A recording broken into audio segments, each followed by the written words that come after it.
Savings expectations for a comfortable retirement increased by 10% in 2021 to $1.04 million. Well, this means that by that average retirement age of about 65, you should have that much to cover your cost of living. Joining us on this Money Monday with more on how to retire smart is Stephen Huskey, financial advisor at Huskey Financial Group. It's great to have you. Thank you very much. So what do you think about that number, first of all?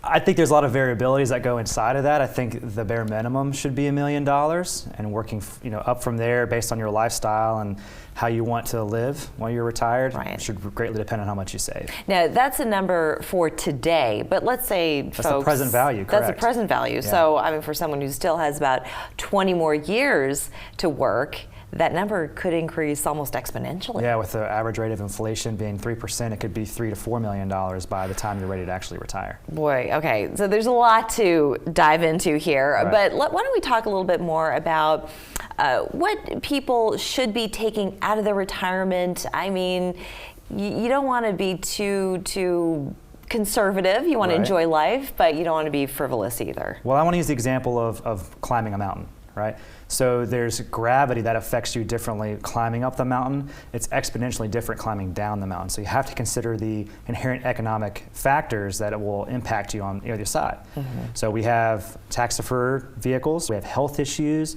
we've also got inflation and mortality. So those are the 5 different economic factors that can impact you. So you have to plan for each one of these as part of your entire portfolio. And this is called the 4% rule. Yeah, well, the 4% rule is the typical withdrawal rate that most advisors or gurus online are going to talk to you about.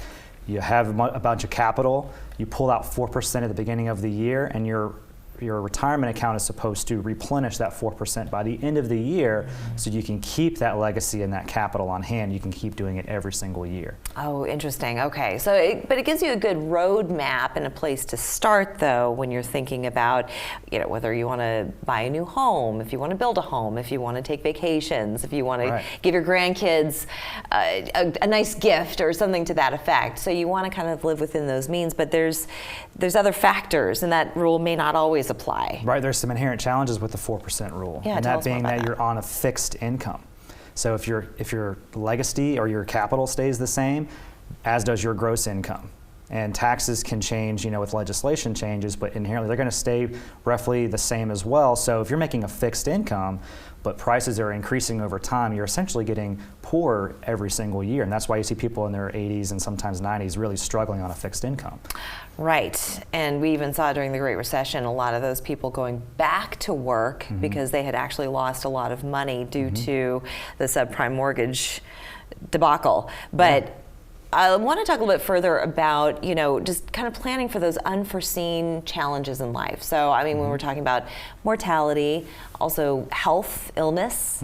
So where should people kind of start, and what do you think? They should be a little bit more conservative than that 4%, or do you think they could be a little bit more generous with themselves? I think the question is how do you adapt to different inherent economic factors that are going to be a drag on your portfolio?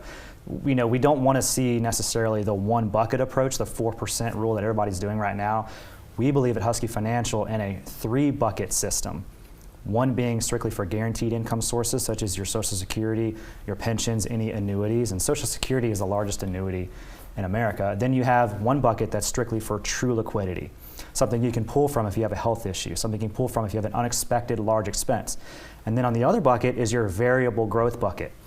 This is what we call our playchecks money, something that allows us to go take those vacations, to be a little bit more aggressive in that particular section of our portfolio.